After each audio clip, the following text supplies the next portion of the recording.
comme je l'ai dit dans mon communiqué de presse, ça commence à faire beaucoup. Moi, j'ai eu mon problème qui me touchait aussi de près de touristes aux prêcheurs qui se sont fait agresser sur la plage. Vous avez eu des crèches qui ont été vandalisées. Ça commence à faire beaucoup.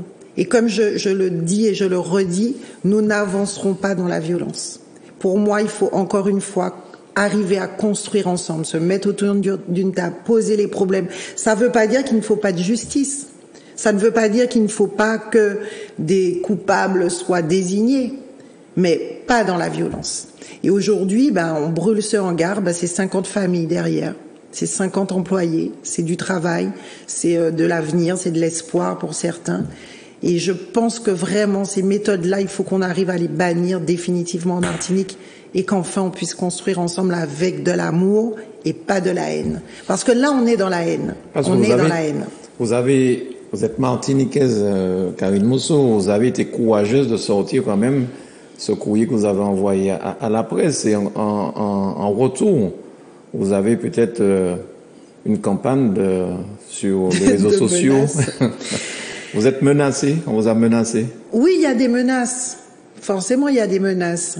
Parce qu'on dit, qui est-elle pour venir nous donner des leçons en Martinique? Peut-être parce que je suis une martiniquaise, mais mon père est métropolitain. Donc, est-ce qu'on en est encore là en Martinique? Ah, votre père métropolitain, il n'est pas béqué, parce qu'on dit aussi que vous êtes une béquée. On dit aussi que je suis béquée, mais mon père est métropolitain, pas béqué. Mais après tout, même si mon père était béqué,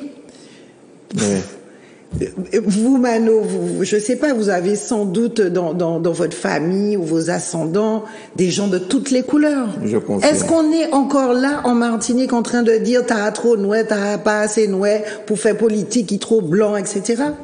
Nous sommes tous des Martiniquais, des Martiniquaises. Ma mère est martiniquaise du Saint-Esprit, de Grand Bassin. La Martinique, c'est mon pays que j'aime.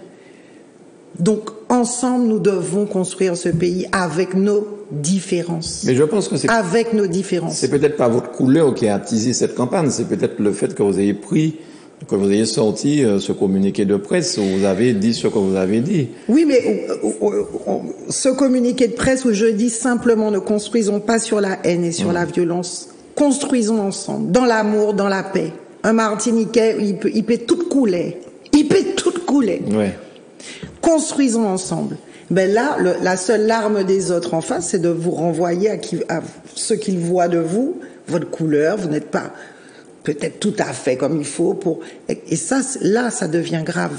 Ça devient grave en 2021. Donc, moi, ce que je veux leur dire, oui, on menace.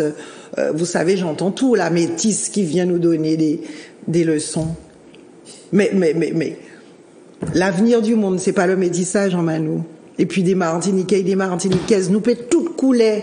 Ouais. L'important, c'est j'aime mon pays et je veux travailler pour mon pays. Et s'il vous plaît, faisons-le ensemble avec amour, construisons ensemble. Parce que de toute façon, il n'y en a pas qui peut tuer l'autre.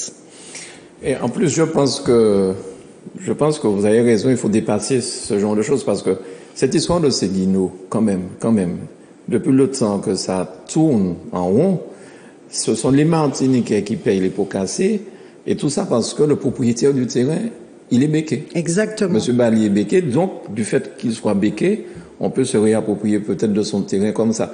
Alors que c'est le Martiniquais qui est en souffrance, c'est lui derrière. La prochaine, je ne le souhaite pas, mais bon, c'est parti pour ça. Prochain carême, c'est encore des gens de Sainte-Luce, du Gros Monde même, on sera impacté. Dans cette histoire-là. Pourquoi nous ne pouvons pas dépasser ce genre de clivage? Moi, je vois aussi les attaques qui sont menées contre Yann Monplaisir, parce que c'est, semble-t-il, alors lui on dit qu'il est béquet, mais on dit qu'il est Saint-Lucien. En fait, bon, ça va peut-être même plus loin, mais je veux dire qu'il est peut-être grand temps qu'on s'asseye tous autour d'une table, quelle que soit notre couleur, pour avancer pour le pays. On ne peut pas laisser des Martiniquais souffrir pour des bêtises pareilles. Exactement. C'est pas possible. Et surtout. Enfin, j'ai fait une digression, pardon. Non, j'ai pas dit au sage, je devais simplement poser des questions. Mais vous avez raison. Et là, on est en train de faire marche arrière au lieu d'avancer. Mais tenons-nous la main. Mais vous, Mano, peut-être que vous avez du sang béqué aussi. Je confirme. Donc, alors, on en est là aujourd'hui. Ouais. Oui. Construisons ensemble. Encore une fois, construisons ensemble. Vous imaginez cette histoire de Séguineau? Alors qu'il faut donner de l'eau aux Martiniquais, alors que vous avez des gens qui sont restés... En pleine période de pandémie. Des gens qui sont restés 60 jours d'affilée sans avoir de l'eau en Martinique en 2020. Mais en période de pandémie en plus. Et il fallait se laver les mains régulièrement. Hallucinantes. Ouais. Des raisons hallucinantes à bloquer un dossier, à obliger certains élus que nous sommes derrière Yann Monplaisir à déposer un recours parce que nous avons voté une décision qu'on refuse d'appliquer pour des raisons aussi bassement politiciennes. Non. Ouais. À un moment, il faut qu'on, vous l'avez dit, dépasse ces clivages. Un Martiniquais ou une Martiniquaise, pour moi, c'est celui qui vit en Martinique, qui a des intérêts en Martinique, qui a de la famille, qui a son cœur en Martinique, qui aime sa Martinique, qui coulait, qui nouait, qui blanc, qui tout coulait. Et rassemblons-nous, construisons ensemble. C'est peut-être le message que je voulais faire passer aujourd'hui et grâce à vous, j'ai pu le faire passer.